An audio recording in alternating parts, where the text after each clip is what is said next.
கிறிஸ்துவுக்குள் பிரியமானவர்களே, கர்த்தரும் இரட்சகருமாய் இயேசு கிறிஸ்துவின் ஈடிய நாமத்தினாலே உங்கள் யாவருக்கும் என் அன்பின் வாழ்த்துரை தெரிவித்துள்ளேன்.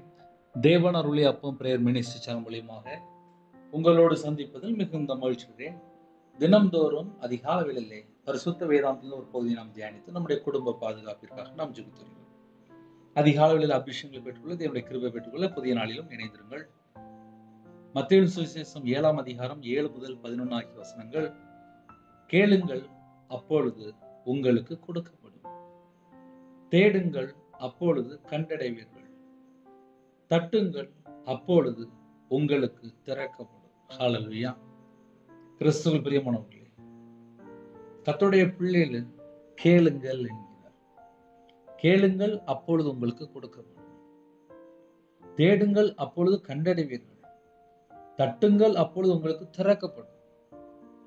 அதிகாலை வேளையிலே கர்த்தருடைய பிள்ளைகள் என்ன செய்ய வேண்டும்? நிறைய குடும்பத்துல நிறைய தேவைகள் இருக்கு. நம்ம எல்லாரும் என்ன செய்யணும்? அதிகாலை வேளையிலே தேவனை தேட வேண்டும். அதிகாலை வேளையிலே கேளுங்கள் என்கிறார். அப்பொழுது உங்களுக்கு கொடுக்கப்படும். நம்ம என்ன கேட்கிறோம் தேவன் பார்ப்பார். நம்ம நன்மை கேட்கிறோமா? அப்படி இல்லைன்னா கர்த்தர் பிரியமில்லாத காரியம் கேட்கிறோமா? ஏன்னா சில குடும்பத்திலே ஜெபிக்கிற பிள்ளைகள் தான். ஆனா எப்படி ஜெபிக்கணும், எந்த காரியத்தையும் எப்படி ஜெபிக்கணும்? இப்போ வாலிப பிள்ளைகள் இல்ல வாலிப பையன் இணைந்திருக்கலாம். இப்ப வாலிப பிள்ளை இருக்கா, திருமண வயசு வந்துட்டு தேவனுடைய சமூகத்துல அர்ப்பணிக்கணும். அப்பா, உங்க பாதத்துல அர்ப்பணிக்கிறேன், என்னைய பரிசுத்தப்படுத்துங்க. தேவ திட்டம் என்னோட வாழ்க்கையில் நிறைவேற்றும். தேவனுடைய விருப்பம் என்னுடைய வாழ்க்கையில் நிறைவேற்றும். உங்க மகளை பரிசுத்தப்படுத்துங்க, உங்க மகனை பரிசுத்தப்படுத்துங்க. என் வாழ்க்கையிலே தேவ திட்டம் நிறைவேறணும். தேவ திட்டம் என்ன? மனிதன் தனிமையா இருப்பது நல்லதல்ல. அப்ப ஏற்ற துணைய தேவன் தான் நமக்கு தரணும். அப்போ ஒவ்வொரு காரியத்துமே தேவனுடைய சமூகத்துல அர்ப்பணித்து நம்ம ஜெபிக்கும் போது எல்லா காரியத்திலும் தேவன் ஆசீர்வதிப்பார். ஒருவேளை வீடு கட்டணும் அப்படின்னா, வீடு இல்லாதவர்களுக்கு தேவன் வீடு வாசல்களை ஏற்படுத்தி தருகிற தேவன். நமக்கு வீடு வேணுமா? அப்பா, எனக்கு இன்னும் வீடு இல்லப்பா, என்னை ஆசீர்வதிங்கப்பா, குடும்பத்தை ஆசீர்வதிங்கப்பா, சொந்த வீடு இல்லாம இருக்குப்பா, உங்களுக்கு நான் தெரியப்படுத்துறேன்ப்பா, கர்த்தர் எனக்கு ஒரு வீடை கட்டித்தாங்கப்பா. அப்படி நம்ம ஜெபிக்கணும். கேளுங்கள். ஒரு பிசினஸ் பண்ணுமா, இல்ல பிசினஸ்ல கொஞ்சம் நஷ்டம் இருக்கா? இப்ப நான் வியாபாரத்துல இருந்த ஒரு நபர், வியாபாரத்துல இருக்கும்போது பல லட்சங்கள் கடன், ரொம்ப கடன். எனக்கு என்ன செய்யன்னு தெரியாது, எப்படி ஜெபிக்கணும்னு எனக்கு தெரியாது. ஆனால் கர்த்தருடைய ஊழியக்காரன்ட்ட போய் ஜெபம் பண்ணுவேன். ஆனா வியாபாரத்துல இத்தனை லட்ச ரூபா கடன் இருக்கு, அதை நான் சொல்லவே இல்லை. வியாபாரத்துல கிட்டத்தட்ட எனக்கு ஒரு 60 கோடி ரூபா கடன், 55 லட்ச ரூபா கடன். ரொம்ப கடன்ல கஷ்டப்பட்டு எல்லாத்தையும் வித்து கொடுத்தேன். என்னோட வாழ்க்கையில நான் நஷ்டப்பட்டு எல்லாம் பிரச்சனையா இருந்துச்சு. ஆனா தேவனுடைய சமூகத்துல போய், அப்பா, நான் இவ்வளவு கடன்ல இருக்கேன், நான் உங்களை விட்டு தள்ளி போயிட்டேன், என்னை மன்னிங்க, என்னை பரிசுத்தப்படுத்துங்க, உங்க கிருபையை தாங்க, நன்மையை பெற்றுக்கொள்ள எனக்கு கிருபை தாங்க, நான் இனிமேல் கர்த்தரை விட்டு தள்ளி போக மாட்டேன், விக்கிரத்துக்குள்ள போக மாட்டேன், உங்களை விட்டு நான் தள்ளி போக மாட்டேன் அப்படின்னு சொல்லி ஒரு ஜெபம் பண்ணியிருந்தேன் அப்படின்னா என்னோட வாழ்க்கையில இன்னும் நான் நிறைய நன்மைகளை பெற்றுக்கொள்ள முடியும். அப்போ ஒவ்வொரு குடும்பமே ஜெபிக்கிற பிள்ளைகள் ரொம்ப முக்கியம். தேவனுடைய சமூகத்துல போய் நம்ம ஜெபிக்கும் போது கர்த்தரை விட்டு தள்ளி போற காரியம் ஏதாவது நம்முடைய வாழ்க்கையில இருக்கா, அதை முதல்ல நாம் ஆராய்ந்து பார்க்கணும். ஏன்னா என் வாழ்க்கையில கர்த்தரை விட்டு தள்ளி போய் ஒரு துன்மார்க்கமான வாழ்க்கையை சொல்லலாம், ஒரு விக்கிர வழிபாடு சொல்லலாம், இன்னும் கூட நிறைய சொல்லலாம். மாந்திரித்து பணம் கொடுத்துருக்கேன், கையில பைபிள் எடுத்து வாசிக்காம இருந்திருக்கேன், ஜெபிக்காத ஒரு மகனா இருந்திருக்கேன், துதிக்காத மகனா இருந்திருக்கேன். கையில பைபிள் எடுத்து வாசித்ததுக்கு அப்புறம் தான் தெரியுது, இந்த ஜனத்தை எனக்கென்று ஏற்படுத்தினேன், இவர்கள் என் துதியை சொல்லி கொண்டு வருவார்கள். அப்ப துதிக்கிற பிள்ளையா மாறணும், ஜெபிக்கிற பிள்ளையா மாறணும், இடைவிடாமல் ஜெபிக்கணுமா? அப்ப கர்த்தருடைய பிள்ளைகள் ஜெபிக்கிற பிள்ளையா மாறணும். நம்மளை நன்மை செய்ய, நற்கிரியை செய்ய தான் உருவாக்குனார். அப்ப நம்ம வாழ்க்கையில என்ன வேணும் அப்படின்னா, நன்மை செய்யற பிள்ளைகளா இருக்கும். அப்ப கர்த்தருடைய பாதப்படியில கேளுங்கள் என்றால் நம்ம எதை கேட்கிறோம்? ஞானமா கேட்கணும். சில குடும்பத்திலே தேவையில்லாத காரியத்தை நிறைய கேட்டு, அதுக்கப்புறம் பார்த்தா நிறைய இக்கட்டான சூழ்நிலை, உபத்திரமான பிரச்சனைகளை போய் சிக்கி கொள்ளாங்க. நம்ம ஒரு சின்ன ஜெபம் பண்றோம் அப்படின்னா, அந்த ஜெபம் தேவனுக்கு பிரியமானபடி இருக்கா? முதல்ல நம்ம யோசித்து பார்க்கணும். ஏன்னா அந்த கடைசி காலத்திலே எப்படி ஜெபிக்கணும், தேவனை எப்படி தேடணும், அதை அறிந்து கொண்டால் இன்னும் நலமா இருக்கும். ஏன்னா என் வாழ்க்கையில நான் தெரியாம இருந்திருக்கேன். கையில பைபிள் எடுத்து வாசித்ததுக்கு அப்புறம் தான் தெரியுது. இன்னும் நான் தேவனுடைய சமூகத்துல காத்திருக்கணும், அவர்கிட்ட பேசணும், அப்பாட்ட பேசணும். அப்பா, என் வீட்டுல இன்னைக்கு இப்படி இருக்குப்பா, இதான்ப்பா என் சூழ்நிலை, என் குடும்பத்துல இதான்பா பிரச்சனை, கணவன் மனைவி இதான்பா பிரச்சனை, என் பிள்ளை வாழ்க்கையில் இதான்பா பிரச்சனை, சரீரத்தில் எனக்கு ஒரு பலவீனம் இருக்குப்பா, எனக்கு சரி பண்ணி தாங்களேன். அப்பாட்ட உரிமையா பேசணும். இன்னைக்கு நிறைய குடும்பத்துல ஏன் தேவனோடு முழு இதயத்தோடு பேச முடியல அப்படின்னா, இதயத்துல கசப்பு, வெறுப்பு, பகை, எரிச்சல், கோபம், இப்படி நிறைய காரியத்தை உள்ள வச்சிருக்கும் போது முழு இதயத்தோடு தேவனோடு தொடர்பு கொள்ள முடியாது. அப்ப கர்த்தருடைய பிள்ளைகள் முழு இதயத்தோடு தேவனை தேடணும் அப்படின்னா, தீமையான காரியத்தை வெறுத்திருக்கணுமா? நம்ம இருதயத்துக்குள்ளே தீமையான காரியம் இருக்கக்கூடாது, அவிசுவாசமான காரியம் இருக்கக்கூடாது, ஒரு பொல்லாத காரியம் இருக்கக்கூடாது. என் இருதயத்துக்குள்ள இயேசு கிறிஸ்து இருக்கும் போதுதான் ஆசீர்வாதம்.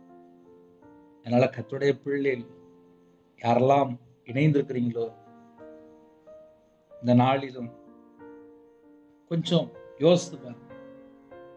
எப்படி யோசித்து பார்க்கணும் அப்படின்னா, நம்ம ஒரு சின்ன ஜெபம் பண்றோம், நம்ம வீட்டுக்குள்ளே தேவன் அதை நமக்கு நிறைவேற்றி தரணும்.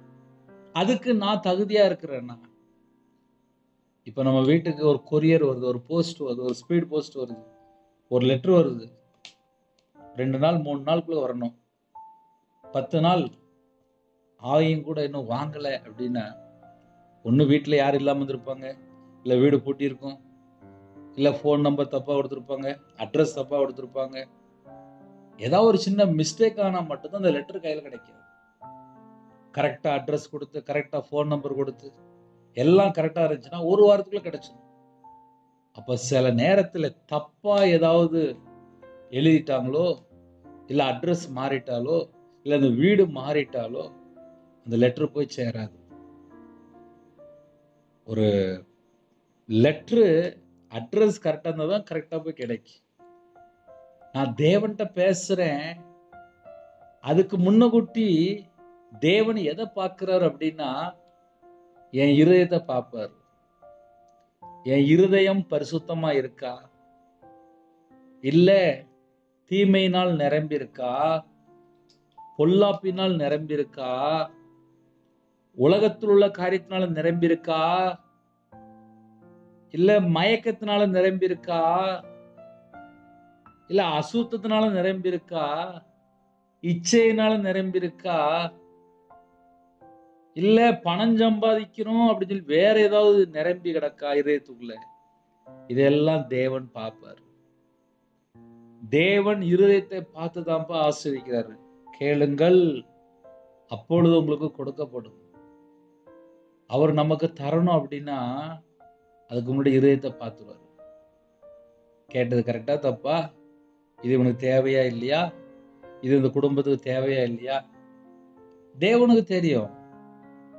இவர் அவிராஜ் இருக்க 3 நேரம் என்ன சாப்பிடணும், குடும்பம் இருக்கு, இந்த குடும்பத்துக்கு என்ன வேணும், 31 நாள் வாழ்க்கைக்கு என்ன வேணும், ஒரு குடும்பத்துக்கு எந்த அளவுக்கு என்னெல்லாம் வேணும், அதை தேவன் கரெக்டா தருவாரு. நம்ம வாழ்ற காலமே கிருபையின் காலம்தான். அதனாலதான் எல்லாரும் உயிரோட இருக்கும். கொரோனாக்கு அப்புறம் மறுபடியும் நம்ம உயிரோட இருக்கிறோம் அப்படின்னா நம்ம எல்லாருக்குமே கர்த்தர் கிருபை தந்திருக்காரு. கொரோனா நேரத்துல எத்தனையோ குடும்பம் இறந்து போயிட்டு நம்ம இன்னைக்கு உயிரோட இருக்கிறோம் அப்படின்னா அது தேவனுடைய கிருபை. நான் எப்பவுமே பர்சனலா ஒரு வேர்ட் சொல்லுவேன், உயிர் பிச்சு. ரவிராஜ் உயிரோட இருக்கிறேன் அப்படின்னா அது உயிர் பிச்சு. பரலோகத்துக்கு போற வரையும் உயிர் பிச்சு, அவ்வளவுதான். அதே போல பரலோகத்துக்கு போயிட்டோம்னா அது மகா பெரிய கிருபை. ஒரு மனுஷன் நித்திய ஜீவனுக்குள்ள போயிட்டா அப்படின்னாலே அதை விட கிருபை வேற ஒண்ணுமே இல்லை. இந்த பூமியில எது இல்லாட்டாலும் பரவாயில்ல, ஆனா பரலோகத்துக்குள்ள போயிடணும். பரலோகத்துக்குள்ள போயிடணும், அவ்வளவுதான் கான்செப்ட். அப்ப கேளுங்கள் அப்படின்னா, அப்பா நான் பரலோகத்துக்கு வரணும்பா, அதை நம்ம கேட்கலாமே. என்னை தகுதிப்படுத்துங்கப்பா, அப்படி கேட்கலாமே. பரலோகத்துக்கு போற பிள்ளைய என்னைய மாத்துங்கப்பா, அப்படி கேட்கலாமே. அப்ப கேட்கறதுல நிறைய குவாலிட்டி இருக்கு. ஏன்னா என்னுடைய வாழ்க்கையில நான் கையில பைபிள் எடுத்து வாசித்ததுக்கு அப்புறம் எனக்கு ஒரே ஒரு வசனம் ரொம்ப பிடிச்சிருந்துச்சு. நித்திய ஜீவன் தருவேன் என்பது அவர் நமக்கு செய்த வாக்குத்தத்தமா. இந்த கடைசி காலத்துல ஆவிக்குரிய வாழ்க்கையில வளர நிறைய காரியங்கள் பேசி கொண்டிருக்கிறோம். ஒருவேளை உங்களுக்கு டைம் இருந்துச்சு அப்படின்னா தொடர்ந்து கொஞ்சம் இணைந்திருங்க. நன்மை செய்தவர்கள் நித்திய ஜீவனுக்குள்ள போறாங்க.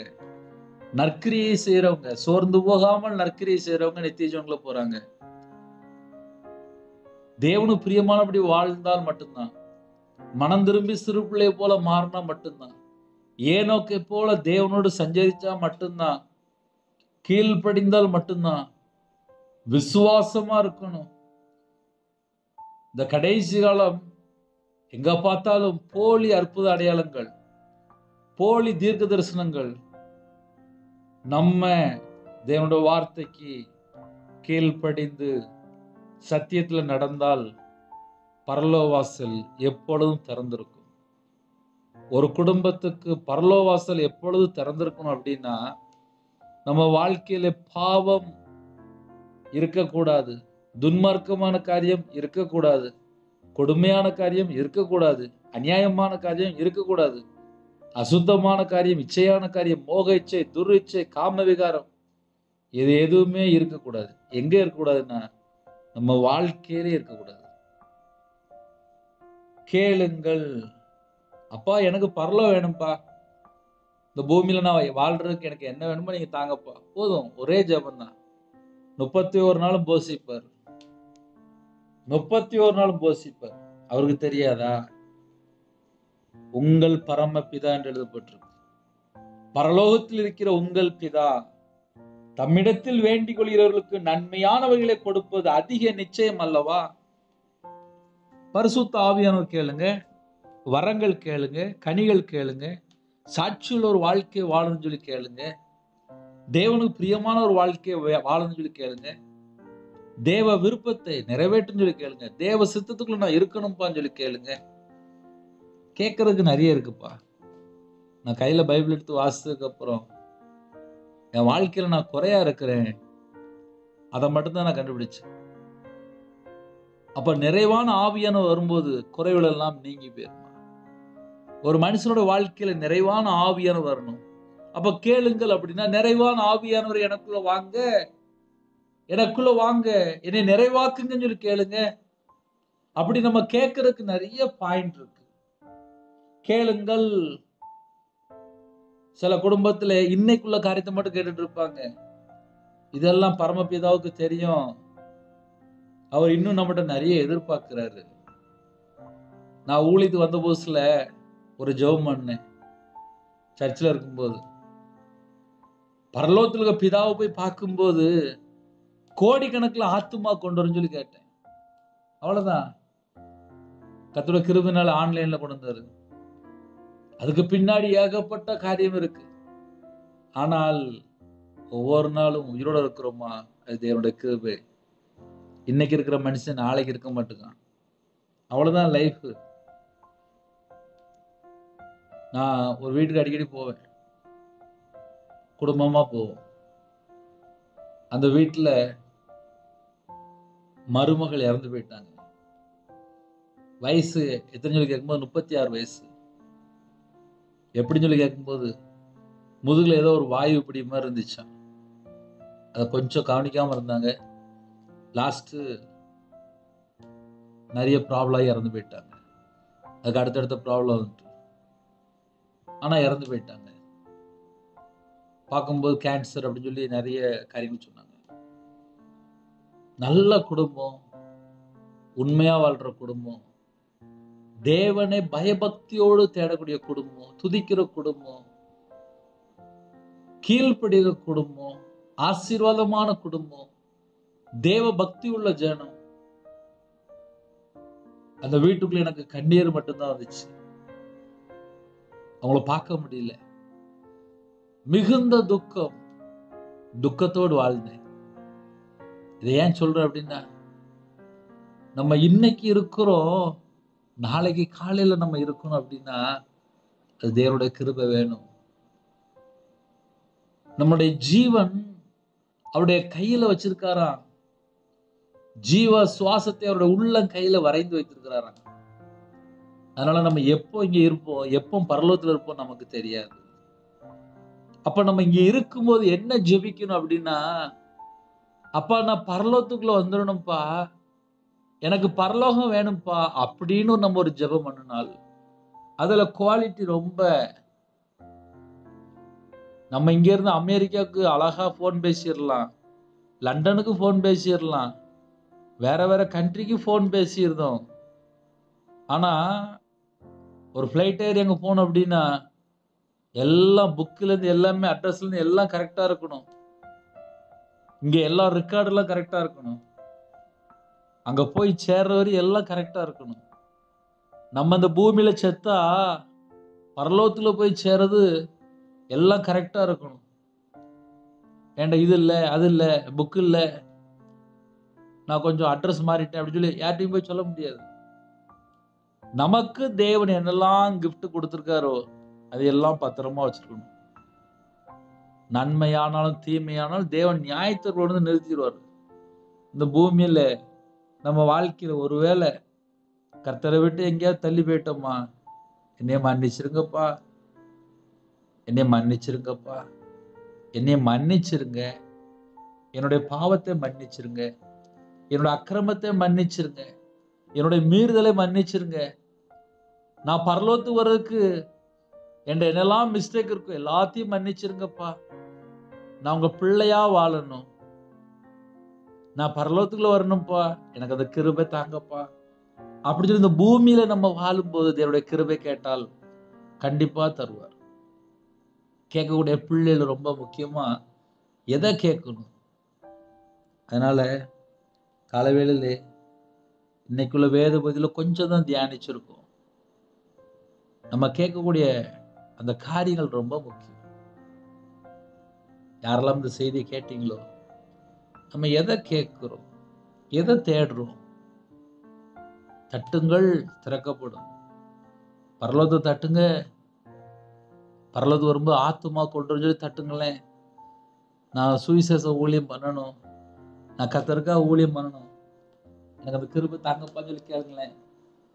பரலோகத்துக்கு போகும்போது ஆத்துமா கூட்டு போலாம்ல, அப்படி ஒரு வாஞ்சை வரட்டுமே. அதனால கர்த்தருடைய பிள்ளைகள் வாஞ்சை ஆத்துமா தாகமா இருக்கணும். பரலோகத்தை தட்டுங்க. எத்தனையோ கோடி ஆத்துமா செத்து போயிட்டு இருக்கு. சத்தியத்தை சொல்லணும், அவங்க மனம் திரும்பணும், இயேசுவை சொந்த ரட்சகரா ஏற்றுக்கொள்ளணும். அப்பதான் நம்ம நித்திய ஜீவனுக்குள்ள போக முடியும். சுவிசேஷம் அறிவிக்கணும்.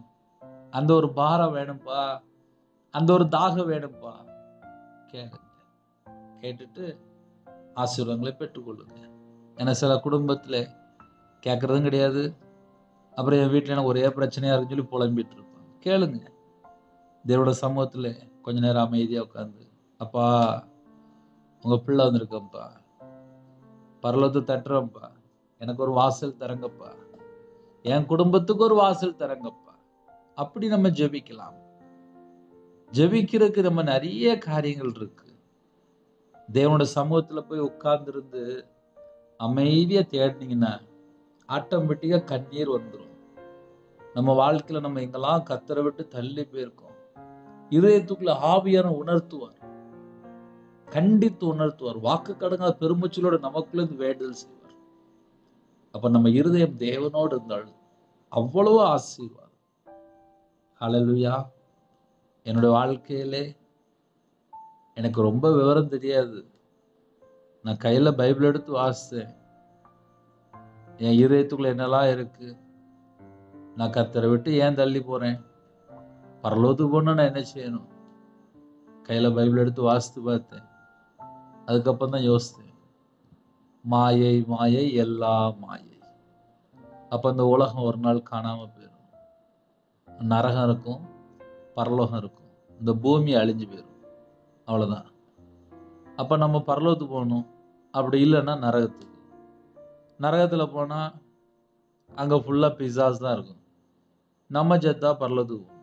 பரலோகத்துல அவரோட நித்திய காலமா இருக்கணும், அவ்வளவுதான். இப்படி முதல்ல நம்ம வாழ்க்கையிலே நம்ம எங்க போய் சேர்றோம், அதெல்லாம் எல்லாத்தையுமே நம்ம கொஞ்சம் யோசிக்கணும். காலைல தூக்கி எழுந்திரிச்சோடனே படிக்கிற பிள்ளைகள் ஸ்கூலுக்கு போகணும்னு சொல்லி யோசிக்கி, வேலைக்கு போறவங்க வேலைக்கு போகணும்னு சொல்லி யோசிக்கிறாங்க, காலேஜ் படிக்கிற பிள்ளைகள் காலேஜ் போகணும்னு சொல்லி யோசிக்கிறாங்க. இப்படி அவங்கவுங்க காலையில யோசிப்பாங்க. நம்ம ஆத்துமா எங்க போய் தங்கணும், நம்ம ஆவி தன்னை தந்த தேவன்கிட்ட போகணும், நம்ம சரீரம் மண்ணுக்கு போகுது. இதுக்கு ஊடையில நம்ம என்ன யோசிக்கணும் அப்படின்னா, அப்பா எனக்கு பரலோகம் வேணும்ப்பா, கேளுங்கள் சொல்லியிருக்கீங்கப்பா, எனக்கு பரலோகம் வேணும்ப்பா, எனக்கு பரலோகம் வேணும்ப்பா, எனக்கு பரலோகம் வேணும்ப்பா, எனக்கு பரலோகம் வேணும்ப்பா. முதல்ல கேட்கக்கூடிய பாயிண்ட் என்னதுமா, எனக்கு பரலோகம் வேணும், எனக்கு பரலோகம் வேணும்ப்பா, எனக்கு பரலோகம் வேணும்ப்பா. கேட்டது தருவாரு. நம்ம கேட்கக்கூடிய பிள்ளைகள் நியாயமா கேட்கணும், அநியாயமான காரியத்தை போய் கேட்கக்கூடாது.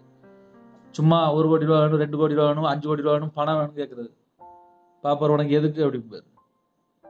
எனக்கு பரலோகம் வேணும்பா. அப்ப ஜெபிக்கிற பிள்ளைகள் எதை ஜெபிக்கிறோம், எந்த காரியத்தை ஜெபிக்கிறோம்?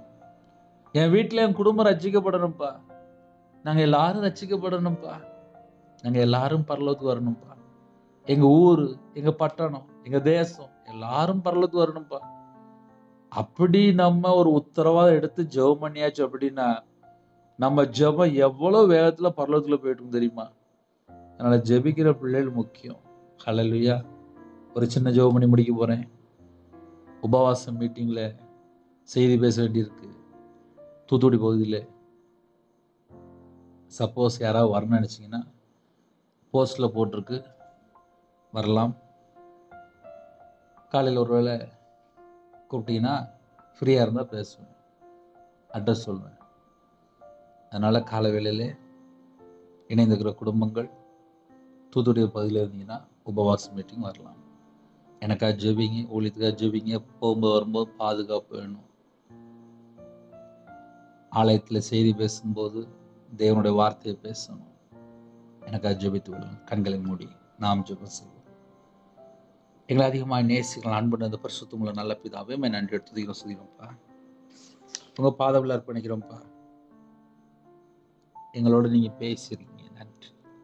இந்த நாளிலும் உமக்கு பிரியமானபடி வாழணும்ப்பா. நாங்கள் எப்படி வாழணும், என்ன செய்யணும், எல்லாம் ஆவியானவருக்கு தெரியும்ப்பா. கர்த்தருடைய கரத்தில் அர்ப்பணிக்கிறோம். புதிய நாளிலும் புது கிருபை தாங்கப்பா. உங்கள் பிள்ளைகளுக்கு உங்களுடைய பிரசன்னத்தினால மூடுங்கப்பா. உங்களுடைய பிரசன்னம் இறங்கி வந்துட்டனாலே போதும்ப்பா. அந்த இடத்துல தேவனுடைய பாதுகாப்பு இறங்கி வந்துடும். உங்களுடைய மகிமை வேணும்ப்பா. உங்க மகிமையினால பிள்ளைகளை மூடுங்கப்பா. உங்களோட ரத்த கோட்டைகளை வேலை அடைங்கப்பா. உங்க கரம் தொட்டு உங்க பிள்ளைகளை ஆசிரியங்கப்பா. எங்க இதயத்துக்குள்ள நீங்க உலாவணும்ப்பா. எங்களோட நீங்க பேசணும்ப்பா. நாங்க பரலோகத்துக்கு வரணும்ப்பா. எங்களுக்கு நித்திய ஜீவன் வேணும்ப்பா. இணைந்துக்கிற குடும்பங்கள் ஆசீர்வதிக்கப்படணும்ப்பா. ஒவ்வொரு குடும்பத்துக்கும் தேவ சமாதானம் வேணும்ப்பா. என் நாமத்து நிமித்தம் எதை கேட்டாலும் என்று சொன்னீங்க. கர்த்தராகிய இயேசு கிறிஸ்து நாமத்தினாலே கேட்கிறோம். இணைந்திருக்கிற குடும்பங்கள் ஆசீர்வதிக்கப்படட்டும், ஆசீர்வதிக்கப்படட்டும். இந்த நாளை ஆசீர்வதித்தாங்க. பிறந்த நாள், திருமண நாள் கொண்டாடுறாங்க. கர்த்தருடைய கரம் பிள்ளைகளோட கூட இருந்து 1000 தலைமுறைக்கு ஆசீர்வதிங்க. சந்ததி சந்ததி ஆசீர்வதிக்கப்படட்டும். யாரெல்லாம் இணைந்திருக்காங்களோ அவங்களோட அப்பத்தின் தண்ணீரை ஆசீர்வதிங்க. கையின் கிரியில் ஆசீர்வதிங்க. வெளியில புறப்படுறாங்க எல்லா குடும்பத்துக்கும் இயேசு கிறிஸ்து ரத்த கோட்டைகள் ஒரு பாதுகாப்பு வேணும்ப்பா. எல்லா குடும்பத்துக்கும் பாதுகாப்பு வேணும். எல்லா தேசத்துல ஜனங்களுக்கு பாதுகாப்பு வேணும். கர்த்தர் கிருபை தாங்க. உங்களுடைய பாதுகாப்பு உங்க பிள்ளைகளோட இருக்கட்டும். திருமணத்துக்கு ஆயத்தமாயிட்டு இருக்காங்க, ஏற்ற துணையை தாங்க. தேவைகளை சந்திங்க. சில குடும்பம் வறுமையிலே, கஷ்டத்தின் மத்தியிலே, கண்ணீரின் மத்தியிலே, பள்ளத்தாக்கின் மத்தியிலே போயிட்டு இருக்காங்க. வாழ்க்கை ஃபுல்லா கடனா இருக்கு. பலவீனம், சோர்வு நீக்கி போடுங்க, நீக்கி போடுங்க. நாமத்து நிமித்தம் எதை கேட்டாலும் என்று சொன்னீங்க. பிள்ளைகளோட வாழ்க்கையில் எதெல்லாம் பிரச்சனையா இருக்கும் இதெல்லாம் நீக்கி போட்டு சமாதானத்தை கட்டளிடுங்க, சந்தோஷத்தை கட்டளிடுங்க, ஆசீர்வாதத்தை கட்டளிடுங்க. இணைந்திருக்கிற குடும்பம் இயேசு கிறிஸ்து நாமத்தினால் ஆசீர்வதிக்கப்படட்டும். இயேசு கிறிஸ்துவின் ரத்தத்தினாலே, இயேசு கிறிஸ்துவின் நாமத்தினால் ஆசீர்வதிக்கப்படட்டும். பலகணிகளை திறந்து, பண்டக சாலை திறந்து ஆசீர்வதிங்க.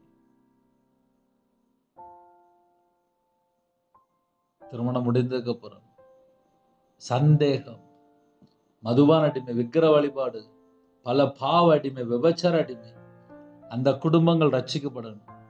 எந்த வீட்டுக்கு ரொம்ப இந்த ஆவியில் கிரியை செய்து கொண்டிருக்கும் அந்த எல்லா கிரிகளும் இயேசு கிறிஸ்து ரத்தத்தினாலே, இயேசு கிறிஸ்து நாமத்தை சுட்டறிப்பட்டு இணைந்த குடும்பத்துக்கு ஆசீர்வதிங்க. அப்பிரயோஜனமான ஊழியக்காரம்பா, இந்த செய்தி யாரெல்லாம் கேட்டாங்களோ எங்களுடைய பெயர் ஞாபக புஸ்தகத்தில் இருக்கணும், ஜீவ புஸ்தகத்தில் இருக்கணும், ஆட்டுக்குட்டியான ஜீவ புஸ்தகம் இருக்கணும். கர்த்தர் கிருபை தாங்க, கர்த்தர் கிருபை தாங்க. உங்களுடைய கரத்தில் இருப்பீங்க. எல்லா காரியத்தையும் கர்த்தர் பொறுப்படுத்துங்க. எத்தனையோ குடும்பம் எத்தனையோ காரியத்தை ஜெபிக்கிறாங்க. பலவீனத்தோடு படுத்த படுகளுக்காங்க பூரண சுகம் தந்து, பூரண விடுதலை தந்து ஆசீர்வதிங்க. கர்த்தர் பொறுப்படுத்துங்க. துதிகன மகிமை எல்லாம் ஒவ்வொருக்கே செலுத்திடும். இயேசு கிறிஸ்து பிதாவே, தேவனுக்கு மகிமையுண்டாவதாக. கர்த்தர் தாமே உங்களை, உங்கள் குடும்பத்தை சகல காரியத்தையும் சம்பூர்ணமாக திருப்தியாக கர்த்தர் கொடுங்க ஆசீர்வதிப்பாராக. ஆமென். கர்த்தராகிய இயேசுவின் கிருபை, பிதாவாகிய தேவனுடைய அன்பு, பரிசுத்தனுடைய ஐக்கியமும் இப்பொழுதும் எப்பொழுதும் சதா காலங்களிலும் நம்ம கொடுப்பதாக. ஆமென். கிறிஸ்துவுக்குள் பிரியமானவர்களே, ஊழியத்துக்காக ஜெபித்துக் கொள்ளுங்கள். தூத்துக்குடி பகுதியில் இருந்தால் நீங்க நீ வரலாம். கர்த்தர் உங்களையும் உங்கள் குடும்பத்தையும் ஆசீர்வதிப்பாராக. ஆமென். God bless you.